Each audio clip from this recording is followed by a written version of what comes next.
Hi, and welcome to Rise of Ramble. I'm Michael, And I'm Deanna. and today we're going to be talking about Star Wars. I know we said we weren't going to, and then we got a comment that said, hey, guys should talk about Star Wars and the things that suck about it with Disney. So, yeah, we don't have many subscribers, so we're doing it. And with this being a writer's rant, I got the whole tea set out because we're spilling the tea, I guess. Fair warning, this is more of Michael's rant. I'm more of a casual viewer with Star Wars. I obviously know the main characters' names, but to give you an idea of how casual I am, when it comes to the original trilogy, the last time I saw them, I was like a child. And so when I went into theaters and saw Rogue One, I didn't realize it was a prequel. I was so confused the whole movie.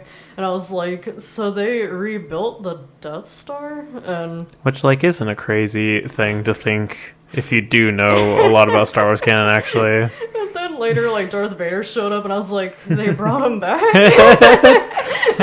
And Leia shows up, and you're like, what's going on? She's young again. No, well, that's where I finally understood what was going on.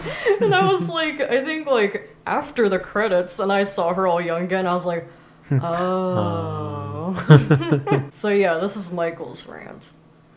And I also want to preface my rant by saying, because I don't really care for what has happened to Star Wars in recent years, I haven't actually watched a ton of the new shows, so my opinions on those are based mainly upon what I've heard. So take everything with a grain of salt, I suppose. All that being said, Star Wars, since Disney has acquired it, has kind of just been shit.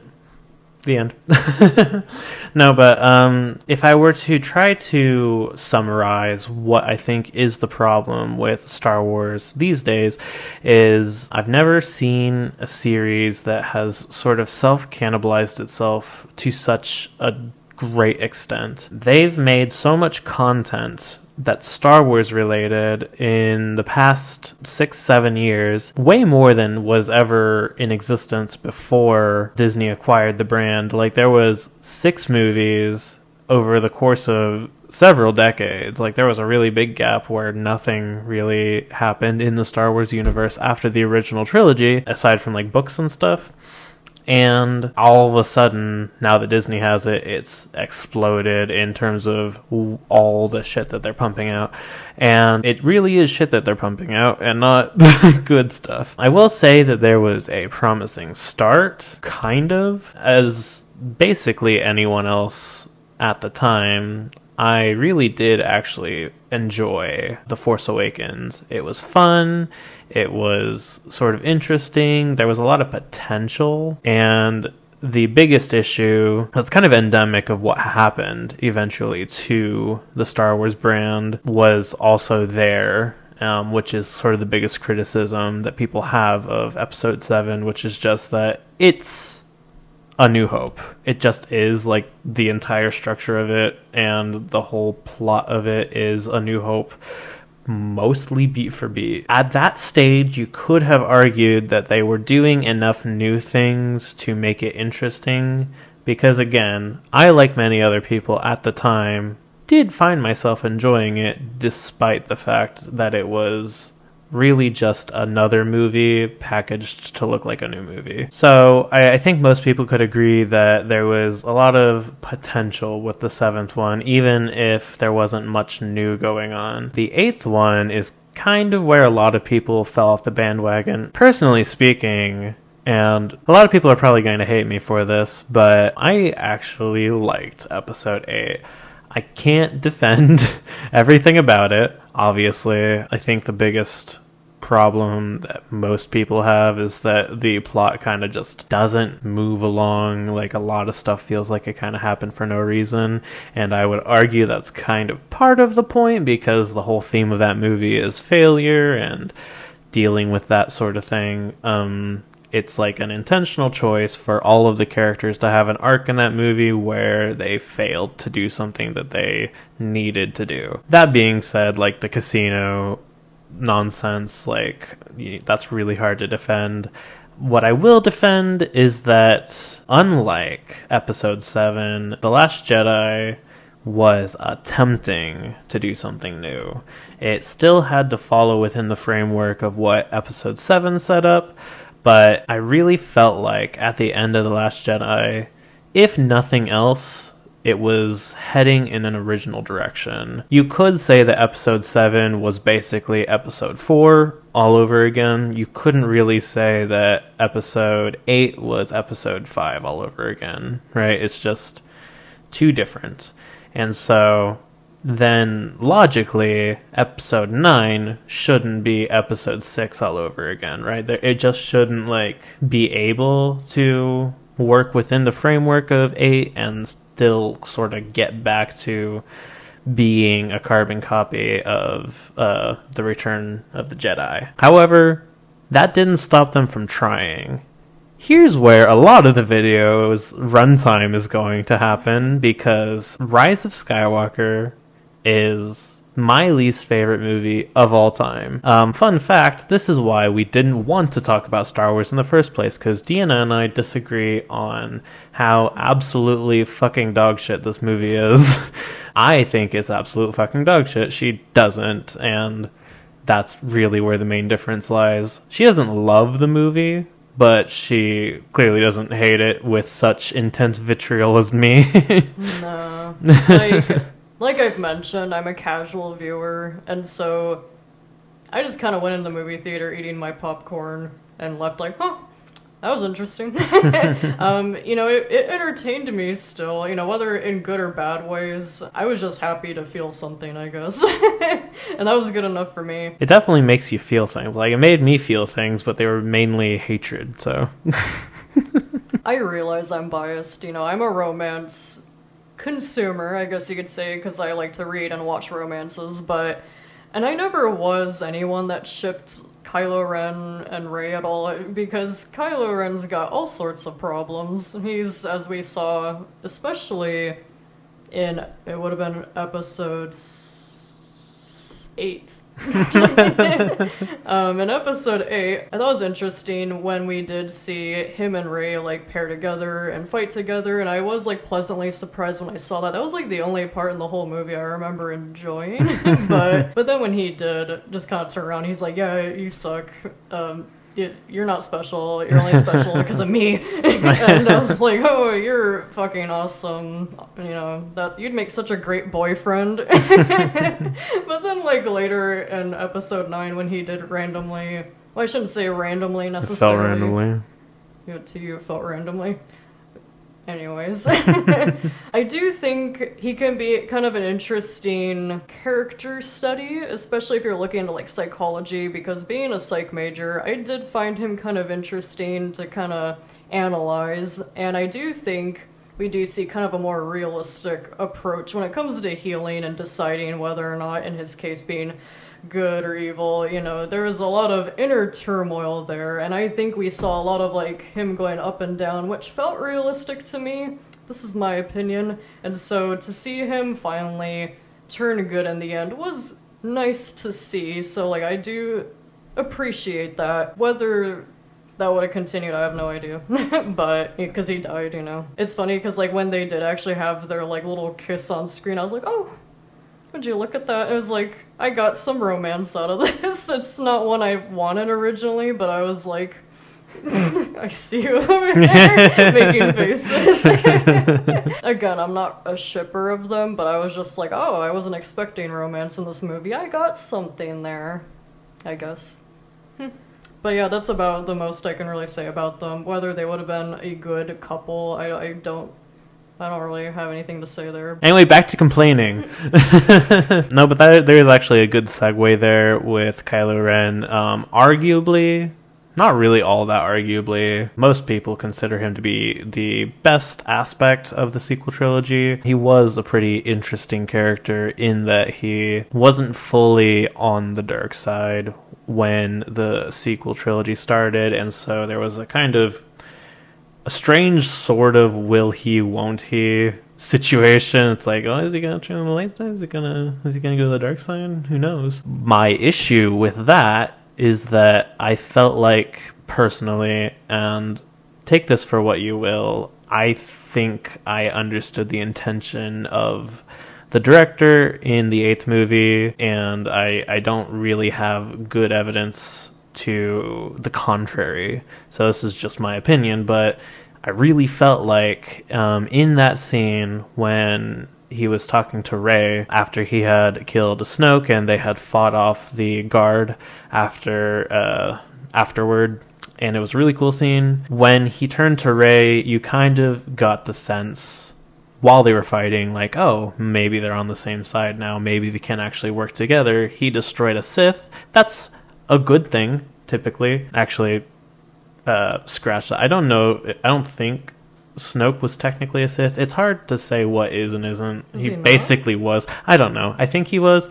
Let me know if you understand the lore there. Like, I don't think he was ever referred to as, but he basically was. Anyway, after Kylo and Rey fought together, he kind of then subverted expectations by, instead of being on her side, fully committed to being on the dark side. It felt in that moment like he was choosing and willing to be the new Snoke, the new, like, ruler of the First Order. And I would have vastly preferred if they had stuck with that direction going into Episode 9, because he would have made for a very, very interesting, pure antagonist instead of a sympathetic anti-hero, which he eventually becomes in Episode 9. And frankly, it would also have fixed another issue I have with Episode 9, which is somehow Palpatine returned. I know that that's been memed all over the place, and not many people these days genuinely try to defend it. I have heard defenses. I think I don't really have to try to defend my side too much, because my guess is most people kind of are in agreement, like, yeah, that was a little lazy. It was one line of dialogue. There was a prequel comic, I think, like a prologue sort of thing for the movie that I didn't even know existed before I watched the movie, so kind of, I don't know, you really shouldn't have critical information in side content. That's just not a good way to tell a story. Well, and maybe I'm wrong, because my memory is horseshit when it comes to Star Wars, but I thought there was a line in the prequels, like, with Palpatine when he was, like, talking to Anakin. I know what you're talking about. Well, wasn't there a line that he was like, oh yeah, that we have, what the fuck did he say? Alright, hold on. I can tell you exactly what you're going to say, and I'm going to just give my opinion on that. Okay. So, you're thinking of the line, like, the dark side is a gateway to many abilities that the Jedi would consider unnatural. Mm-hmm. I'm paraphrasing. I might not have gotten that exactly right. And yeah, you could use that to justify anything, literally anything, if you wanted to. I was gonna say that is pretty vague, but I thought, like, because like it seemed like my parents knew what he was talking about. And they're like, oh yeah, they talked about it here, and I wish I could tell you, but I don't know what they're talking about exactly, so I am such a great expert at this. So, as you can probably tell from what I said, I don't hold that in the highest regard. It was a one-off line in Revenge of the Sith, and, like, yeah, you could say that that's foreshadowing, but you could also say that they just threw in a line that Palpatine said to try to get Anakin to join the dark side, because in the context of that scene, he was more so talking about saving Padme. As you could clearly see from Anakin's turn to the dark side, he didn't end up bringing Padme back to life. So if the ability to bring loved ones back from the dead was really something the Sith just had in their back pocket, Palpatine either wasn't saying, or they don't really have that ability, or shouldn't have. Because another issue I have with Episode 9 is a lot of it feels like revisionist history. For instance, think about, there's somewhat of a prophecy in the original trilogy, or I guess just in Star Wars as a whole.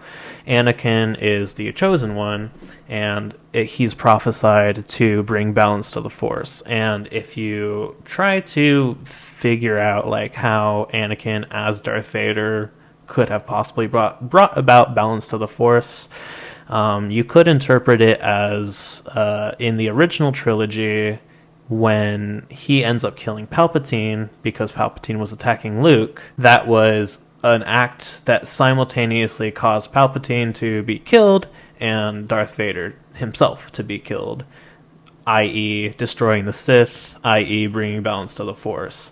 So in the in the canon before the sequel trilogy was a thing, you might be like, oh, okay, so like if you sort of look into it, if you speculate and you make a couple leaps of logic, you can imagine that the whole prophecy that they were talking about in the prequel trilogy was actually fulfilled by Anakin as the chosen one. So like that's kind of a neat thing, like, oh hey, like it works. Well, it doesn't work if you consider episode 9, because Palpatine didn't actually die. So that's kind of bullshit. And like it just kind of ruins that whole scene for that reason. I never thought of that. I also did not realize the whole thing with like bringing balance and everything, that's how it was fulfilled originally. Like as you're talking, I was like, oh. Well, that's more of a fan theory, and I'll admit that that's a fan theory, but it's like a pretty intriguing fan theory, I'd say. And it's kind of been debunked in the canon under Disney because Palpatine returned. Man, it's saying a lot if you turn into fan theories. Wow. It's more so like I've watched people talk about it and I've heard lots of different opinions. Like fans of Star Wars, not all of them, but quite a few of them do not care for episode 9, so they also have their reasons for disliking it. I'm just using that as one example. But yeah, let's talk about Palpatine for a second. He somehow returned, and it's just such an ass pull. Like, we went over why or why not it might be an ass pull, but regardless, he is the main antagonist of the 9th film for the sole reason that Disney did not want Kylo Ren to be the main bad guy.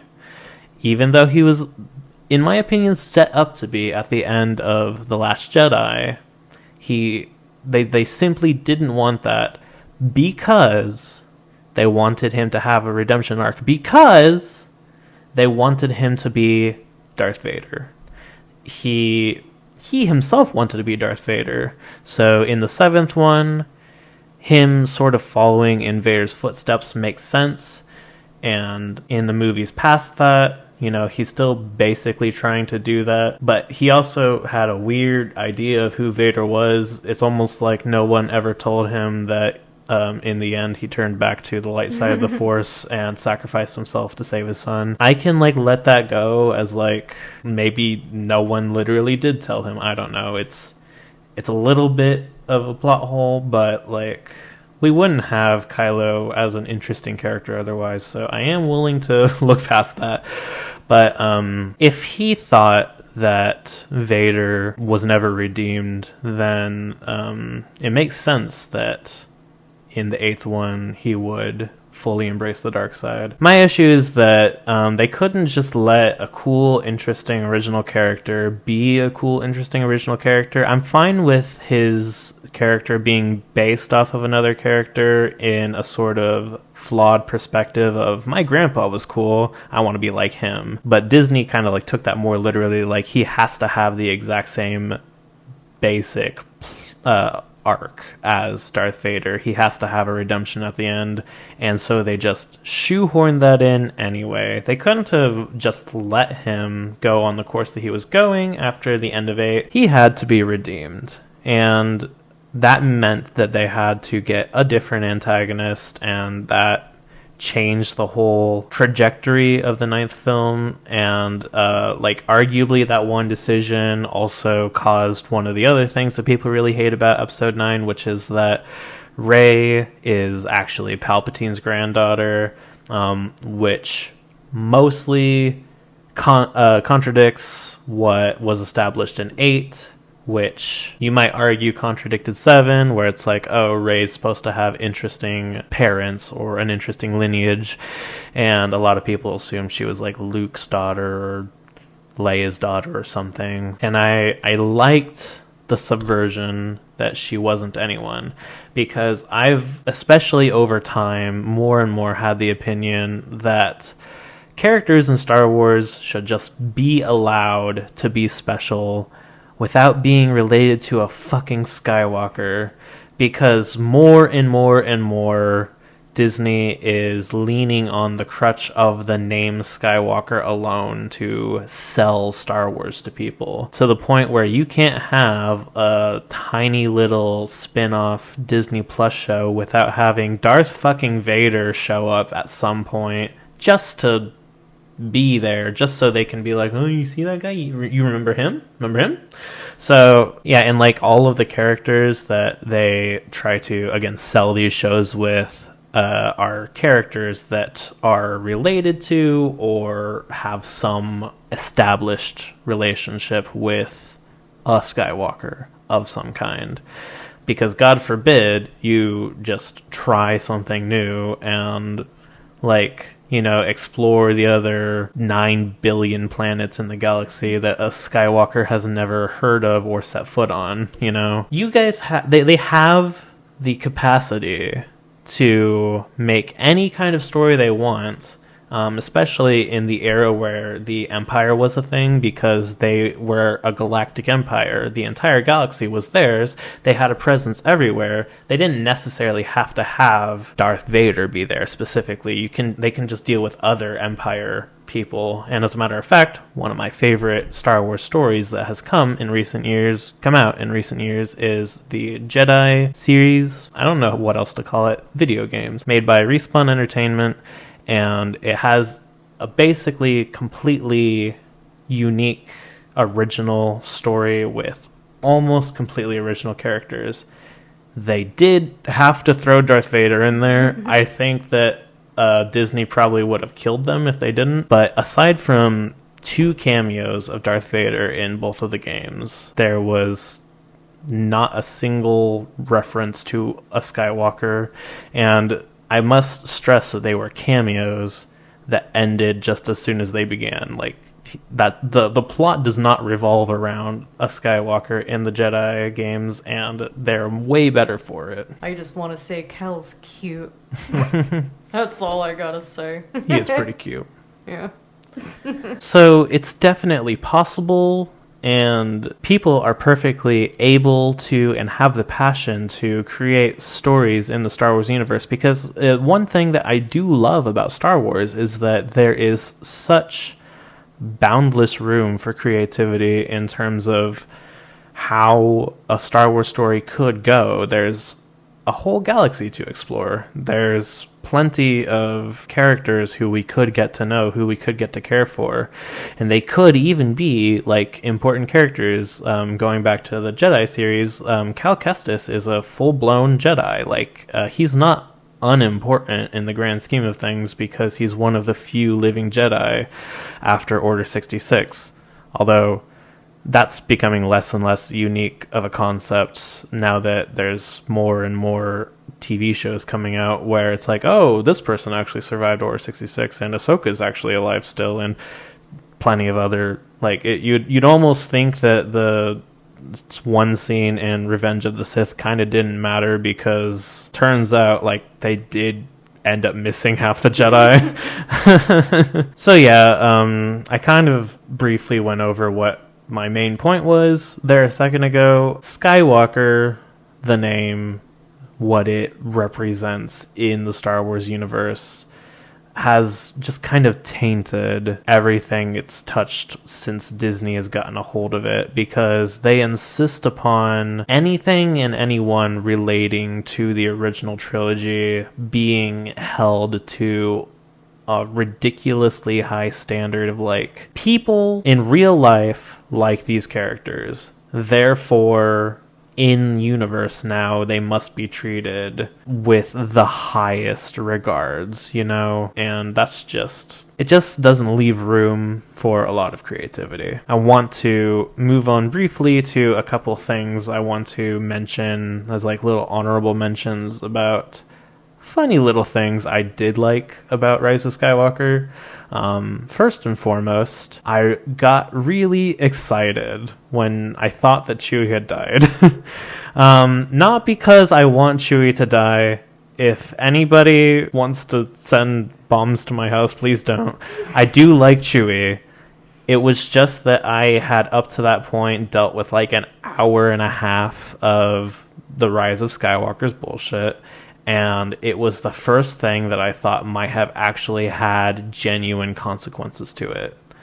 And then about 5 seconds later, it was revealed that he didn't actually die, and there was no consequences, actually, and I kind of fell into a stupor after that. You know, maybe kind of like a similar reaction that like you had. It's kind of like how I felt when Rey actually did shoot like lightning out of her fingers. I was like, fuck, man. Like, I'm not saying that I like Rey being Palpatine's granddaughter, but like that was not expected, and that is sort of the highest praise I could give Rise of Skywalker, is that because it had to contend with trying to fix what happened in Episode 8, they ended up making a far more interesting, if far less good movie because of it. It's just a mess. It's kind of a fun mess at times, and just a really eye-rollingly bad mess at others. And it just kind of depends on what kind of insane creative decision they decided on in this scene. One thing that people kind of point out that is also quite laughable is that you can tell that they wanted to have Finn do something in this movie, and he just doesn't. But there are hints to the fact that he was supposed to have. There's a scene early in the movie where they're being chased by stormtroopers, and, you know, there's that famous "they fly now" line. That's another thing that's fun. Stormtroopers have canonically been flying for a while. It shouldn't have been news that they were suddenly able to in Episode 9. But that's not what I'm talking about. They end up getting stuck in, like, quicksand. It's like black quicksand, because alien planet, ooh. And Finn says something. I forget the exact wording, but he's like, "I gotta tell you something, Rey." Like, he seemed like he really needed to tell her something. He loves her. Maybe. Who knows? That never went anywhere. But then they end up like in a cave underneath the quicksand, and he has the opportunity to talk to her then, and then he doesn't. And then he proceeds to not say or do anything relating to that foreshadowing for the rest of the movie. And considering how badly the movie was received, especially over time, I don't think we're ever getting payoff for that. So that's kind of a fun little thing to notice if you're watching the movie again, if you hate yourself. I just want a quick toss out there. Like, who decided to get Palpatine laid? Who did that? Yeah. Yeah, aside from my own gripes with the fact that I think that Rey should have been just anyone and not related to any of the major characters, like it was established in 8, there's other problems with Rey being related to Palpatine. Nobody wanted to picture old Shiv getting down and dirty. Could have been non-consensual, just saying. He's not a good guy, yeah, I wouldn't put it past him. He probably did some... There's actually a fan theory I've heard of where he used the Force to impregnate somebody, and like they even said, this fan theory even said that he might be Anakin's dad, because in The Phantom Menace it was established that... that's what my parents were actually talking about. I know what you're talking about, because like they I hate that, but... The thing is, they predicted that before the 9th movie even came out. Okay, but like, he wasn't Anakin's dad because Rey wasn't related to Darth Vader. So I'm running out of steam here a little bit. If I've forgotten any points, feel free to leave your own grievances in the comments, or try to defend the movie if that's really what you want to do. You're allowed to like it if you like it. I don't, and that's my opinion, and you're allowed to have yours. And I am sorry if it was a bit rambly, but hey, we are Writers Ramble, and this is a rant, and I was just saying what I truly feel in my heart of hearts. So I hope you'll forgive me if I have irredeemably ruined my opinions in your view. And like I know that you prefer the eighth one, but Sure. I feel like I can't forgive the eighth one for the Mary Poppins scene. I just can't look beyond that. I won't defend that one either. Yeah. They should have just had her die then. It was bullshit. Yeah, again, like, there are certain parts of that movie I won't defend, and Carrie Fisher had died by that point, I'm pretty sure, so they didn't have a reason to keep her alive. And I feel like most people, when they were watching that, they knew sort of the real-life context of Carrie Fisher's death, so they were like, oh, this is how it's happening. And you might give it a pass like, oh, well, that's kind of a sucky way for the character to go. Maybe they wanted to respect her legacy more. I don't know. She ended up dying in Rise of Skywalker, and I literally forgot how she ended up dying because it was pretty uneventful, and it probably would have been more impactful if they had let her die in 8, but regardless. Tell me, Michael, do you have a favorite robot, like in all of Star Wars, like whether it's, movies, shows, games, whatever, just like a favorite robot? BD1. Cool. You want to know what mine is? BB-8? No. Oh. You don't like the little soccer ball? He's okay. She, I think. Anyways, Mouse Droid. Mouse Droid. I like their little... And then you accidentally walk into one and kick it over the side of a ravine and it goes...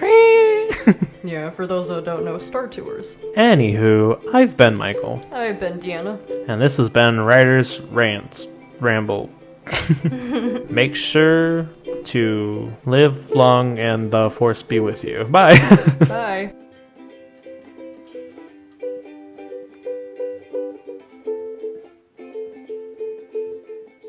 Just real quick, like, guess one. Pick between any of them, any of all 9 of them, and just try to, like, accurately name one of them. I'll remember. Come on, just try. Oh wait, first, like, episode 1's Phantom Menace? There you go. Yay! You were so concerned.